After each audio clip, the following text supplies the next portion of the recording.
Welcome to Dear Business Coach, the podcast. My name's Elizabeth. Find one thing to move your business forward today with conversations, spotlights, interviews, articles, and free resources.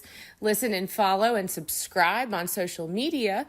Dear Business Coach pages and groups. Dear Business Coach podcast. We're on Facebook, LinkedIn, Instagram, YouTube, and don't forget Spotify, Apple, iHeartRadio, Amazon Music, anywhere you listen to podcasts.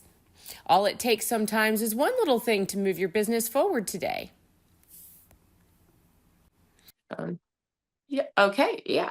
we'll just get started talking. And, Scott, I talked to you in October. Welcome back to the Dear Business Coach podcast. How are you today? Thank you so much for having me, Elizabeth. I'm great.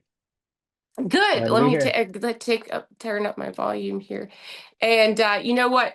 I would like to share with you and our listeners the article that I published about your last episode, because actually I haven't yet had a chance to do this.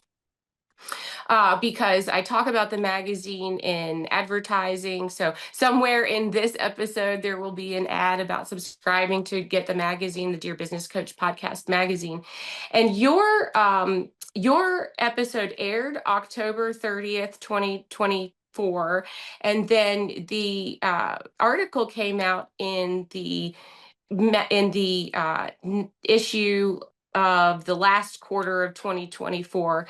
And so let's see if I can pull up the page here, because that would be fun for me to revisit with you. So I was thinking about your article, but I actually didn't reread it today for that reason, because I wanted to see if I could read it with fresh eyes with you now. So this is fun for me.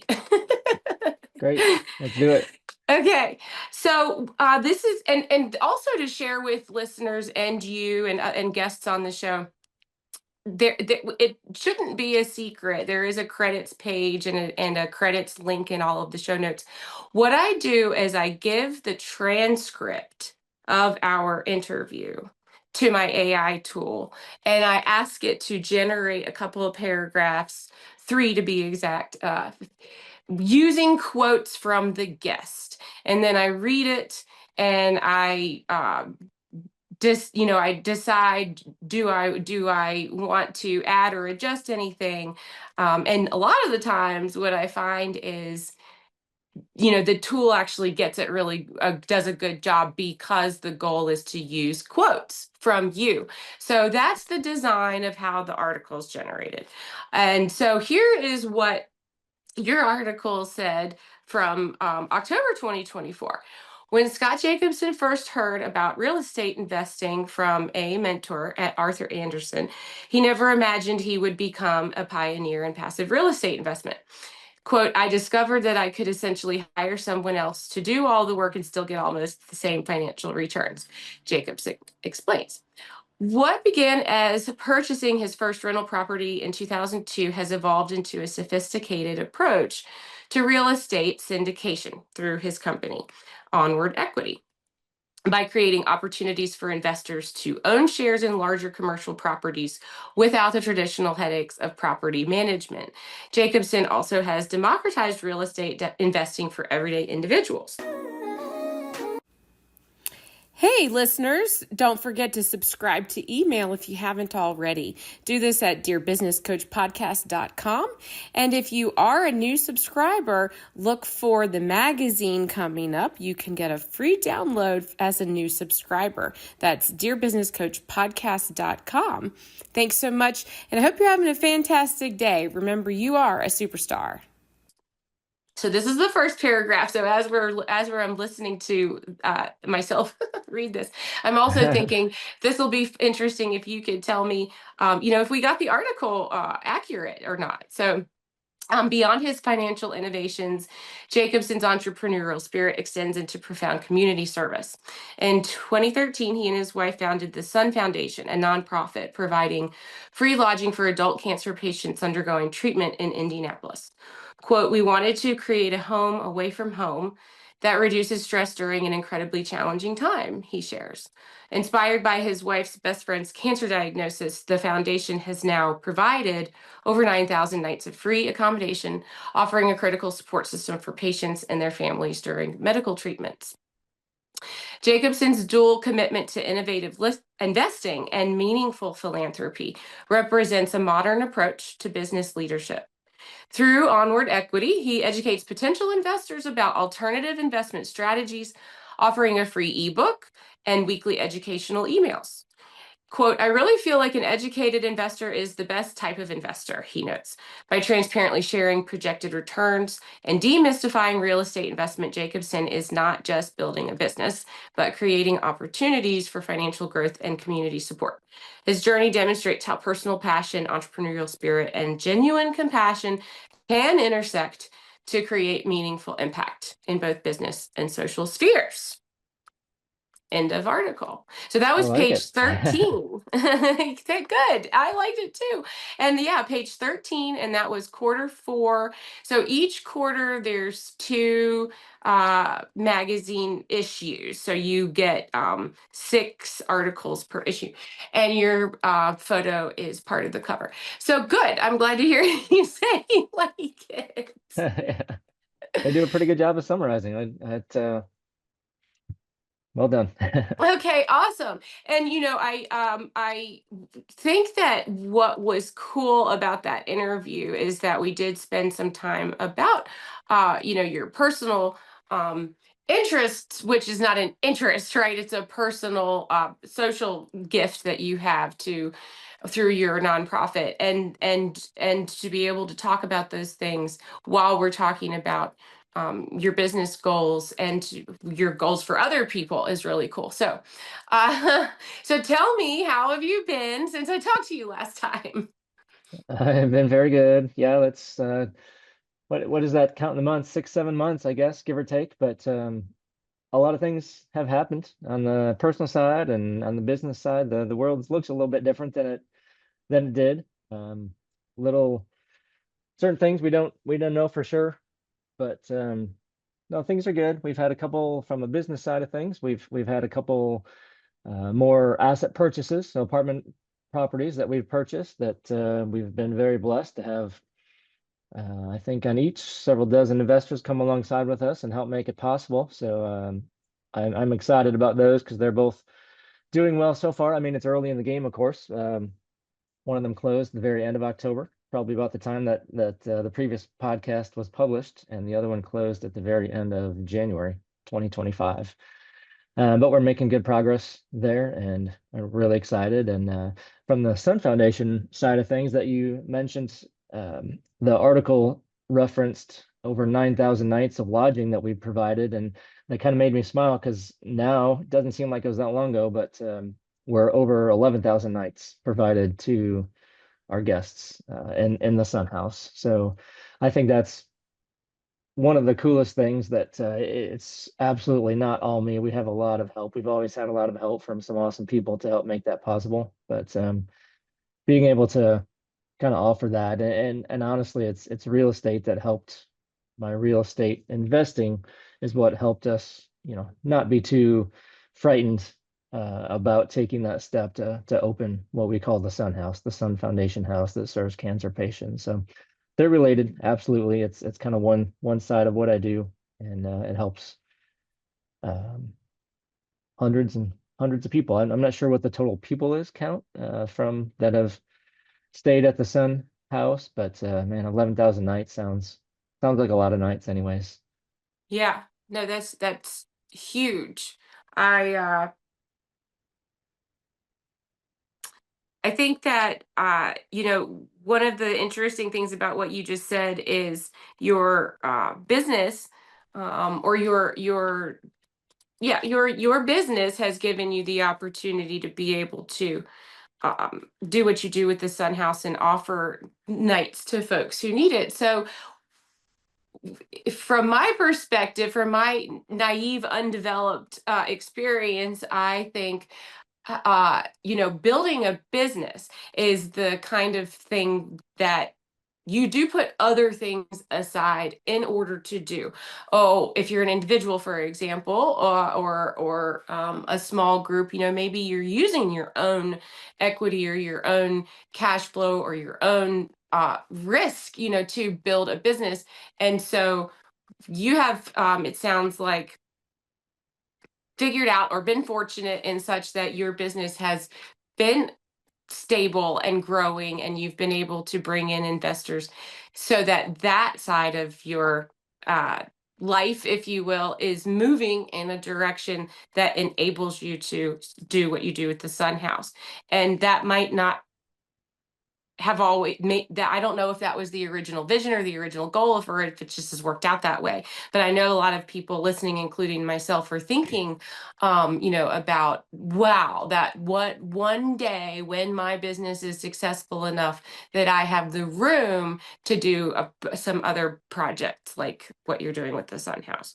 So do you think that, like, did you know that your business was going to grow and support? I don't remember exactly the timeline of, if the Sun House was something that happened along the way. Is I know it was because of your wife's friend, and that's not something you that, We didn't plan that's for not it, part of the certainly. plan, right? Right, of course. Yeah, but yeah, it's a interesting question, and I think the answer is that we didn't see it coming. Obviously, it certainly was never founding a not-for-profit charity was, just being honest, it was never on our radar. The idea for it kind of fell in our lap because of very unfortunate circumstances that you mentioned. It was my wife's best friend who was diagnosed with cancer in 2012. But it was at that point, I think, decade of real estate investing experience that I'd had, that when we had this kind of crazy idea, hey, maybe to kind of support Tiffany and in honor of her, we can start this foundation and we can serve cancer patients. And when we had that idea, it wasn't quite as scary as it may have been for other people, because at that point, for 10 years or so, I had already been in the world of buying houses and letting other people stay in them. So the concept on a high level wasn't that scary. Now, what we didn't have any idea how to do was start a not-for-profit business and essentially host a hospitality house. So that had turnover, and then we had to communicate with the hospitals, and it was a whole lot of, hey, I don't know what's next, but let's try to figure out who knows what's next and talk to them. And then, all right, we're at this step. What do we need to do next? All right, let's figure out how to do that next step. So it started with an idea and kind of no idea how to do that, how to implement it. But like I said, we've been very blessed with a lot of awesome people that have helped us along the way, and been involved, from the lawyer who helped us set up the Sun Foundation, the legal documents, to social workers that have embraced it to help kind of funnel or guide their patients to stay at our house. Certainly the board members that have helped kind of direct the ship, so to speak, for the last 13, 14 years of existence. It's just been, it's a blessing for us, and I'm very thankful that um, I do think we've been able to bless quite a few other people as well, by just giving them that kind of the port and storm, a free place to stay very close to the hospital so that they can focus on the more important things, which is, it's getting better, Yeah. not how to pay for it, not how to pay for a hotel and $40 to park downtown in the big city every night for a month, or it's, I don't care who you are, those kind of expenses add up, so that we can take kind of one burden away from them so they can focus on what's more important. Then I feel like we're doing our job. Yes. Yes. Well, okay, so let's go ahead and talk about, while we're in the kind of the beginning middle of the interview. Right now, where can I find you, talk to you, email you? How do you want me to get in touch with you? So our company is called Onward Equity, and the best way to contact me is just go into our website, and the website is onward-equity.com. Equity.com. You alluded to, Elizabeth, earlier, the book that I wrote. It's something that I had a lot of fun writing, and it was really just a way for me to kind of put in words some of the successes and experiences that I've had for the past, 20 years or so by the time I wrote the book, and give I call it the top 10 reasons to be a passive real estate investor. So I mentioned that because if someone visits the website, you'll see there's a pop-up that asks, would you like a copy of this book? And it's something that, it's an ebook, meaning we can email you a link to access it. But I humbly believe it does a good job of kind of explaining what this even looks like to invest passively in someone else's real estate project. And I think there's a lot of people that have no idea that this kind of opportunity or way to invest, call it an alternative asset class. Most people, I believe, don't even know that that exists, and it's not their fault. It's just that the kind of the system is not designed to let people know that it exists. The system is designed for, stocks and bonds and mutual funds and 401ks. So I think it's something that a lot of people should at least consider. It's not going to resonate with everyone, of course, but I think a lot of people could benefit from at least diversifying a little bit their portfolio away from the traditional stock markets. Yes. And also, okay, so before I move on to my response and question, yes, I'm on onward-equity.com, and you're exactly there. If you just land on the page and maybe half a second, I can read your pathway await, start your path to freedom. And right now that pop-up comes up, and then I can enter in. It's just my email address and my name to get the free download. And so you are sharing now that um, the top 10 reasons to be a passive investor in this asset class in real estate is probably the thing you're looking for, or one of the things to look out for if you're enjoying the ebook, why to download it. And, you know,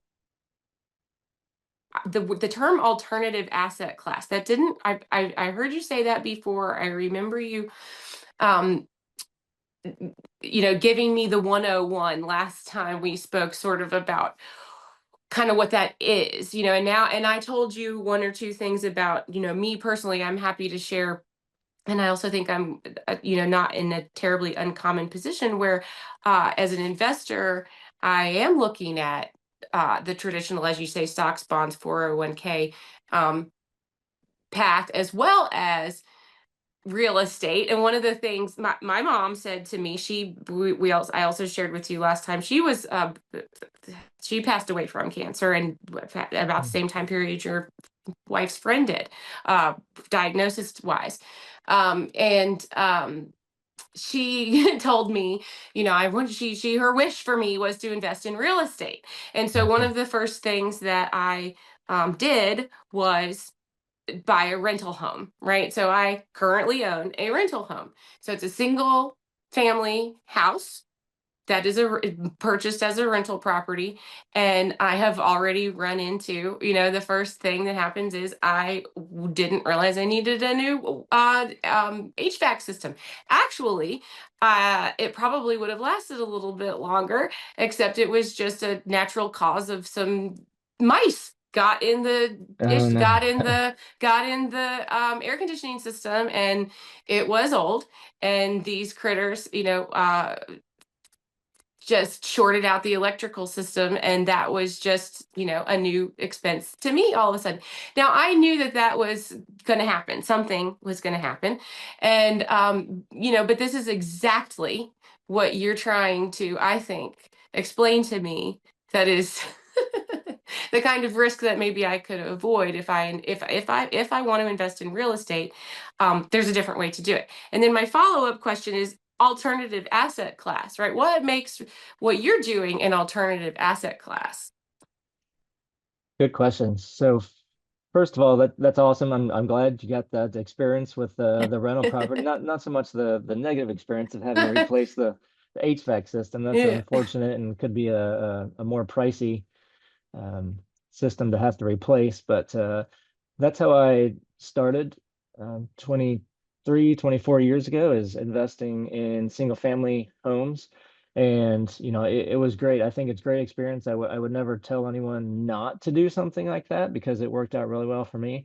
The the reality though is, which you may or may not kind of be at that point yet of thinking this is almost like another job. And if you have, or if you were to continue kind of adding to your portfolio, at some point it would be uh, another job. It takes a lot of time, and for me it takes a lot of stress as well. I put a lot of um, effort into being a good landlord because I never wanted to drive by one of our rental properties, or certainly go inside and like want to throw up because it looks so bad. Like the whole like slumlord, like I have no desire to do that. So I'm not saying that everything has to look like the Taj Mahal and make everything brand new every year, but did take do take pride in having properties that tenants want to live in, because happy tenants, they'll, if things are going well, with a little luck, they'll refer their friends, or that's how you'll get referrals for either the next house or the next group to live in that current house. But yeah, what I figured out after a while is that while it treated me very well, and I did enjoy it most of the time, there are definitely times when it's very stressful, mainly when things go wrong, like you referenced.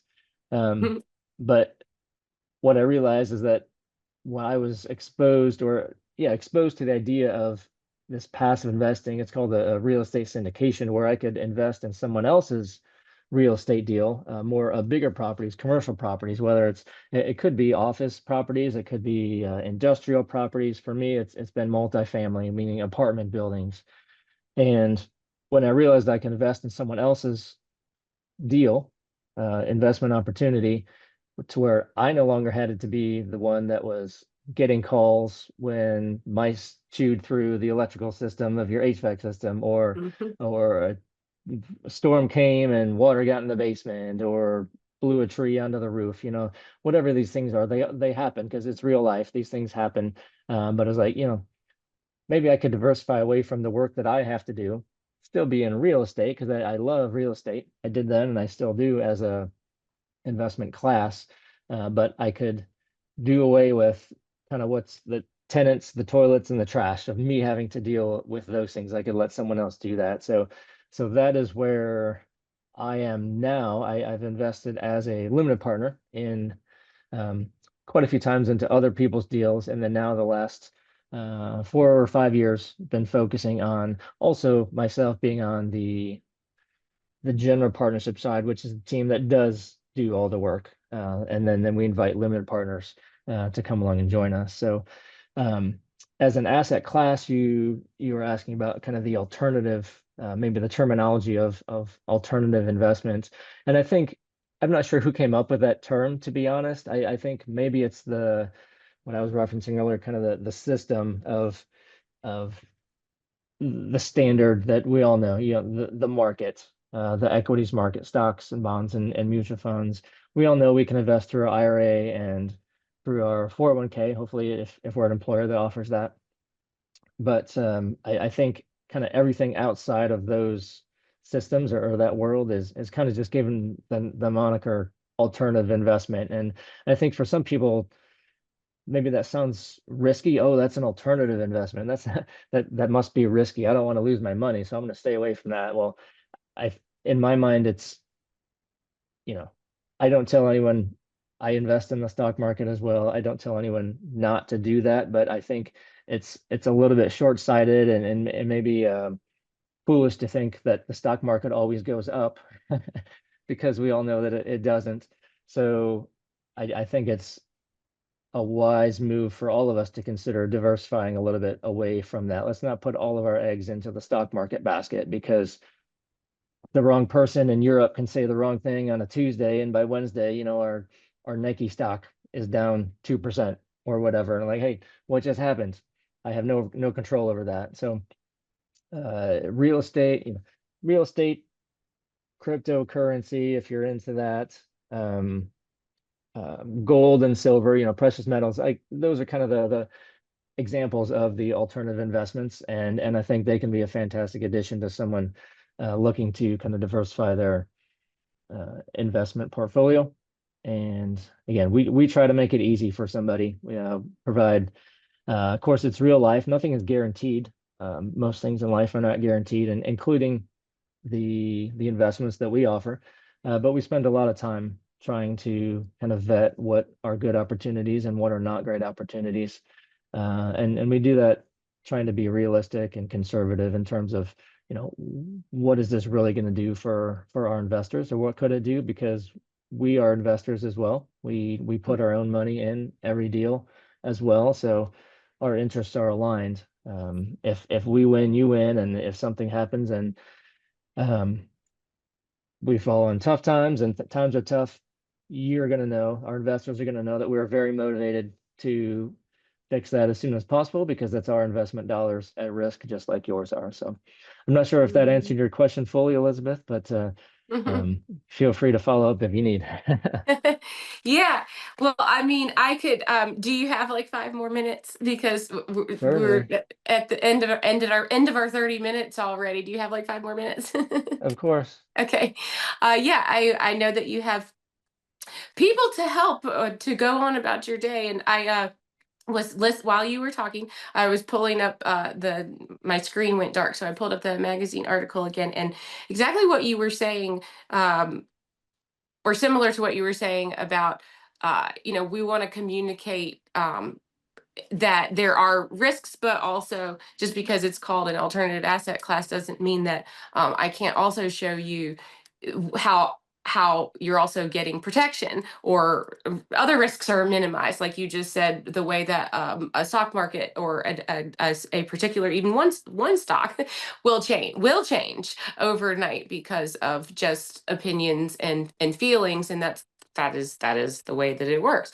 um, they teach you that in the textbook in general good old fashioned business courses, right? Is that's the nature of the game. So Certainly. yes, the reason why I asked about the word alternative asset, the phrase alternative asset class, is exactly that, because you said, admittedly, I'm not exactly sure who came up with that term. However, to explore what that term means. Yes, it's not, we're doing something just separate from your traditional contributing to an IRA 401k, which is the equity market. And I'm just maybe just for fun, I'm just sharing with you out loud. Yes, my thought process is, why are those the things that are considered traditional or safe? Because they are, as you said, perfectly valid investment vehicles, and yet, why are we maybe educated in a way that makes it feel that those classes of assets or those classes of investments are where we're supposed to go first, and where we're supposed to go invest in the most. And so to educate yourself on the actual risks and benefits is what I hear from you. And so back to, why did I look at this article again while you were talking? Because you did share that specifically, last conversation we had, is that you specifically wanted to highlight that you're interested in sharing transparent numbers. And that's part of what I think you do on a regular basis, is share with your investors and people that may be looking at investing with you, is, well, this is how I actually share the numbers with you on a regular basis of the true profits and uh, in what is the market doing. So tell me really in short here, before I take up the rest of your day, how do you do that? If I'm an investor with you, how do I get to see those transparent numbers? Yeah, good question. So just quickly, before when we have an investment opportunity, like when we have a new property under contract, we put together, it's usually, I don't know, a 35 page investor slide deck that we share with everybody who could be interested. And in the slide deck, it shows, certainly shows pictures of the property, kind of the why we like the property, why we like the area, the town, the city that it's located in, and then of course gives the projected returns. And then for those who choose to come along with us and partner up as investors, after it closes, when we own the property, then generally on a monthly basis, we send out a say a one or two, 3 page max newsletter or just update about here's what's going on this month for your investment.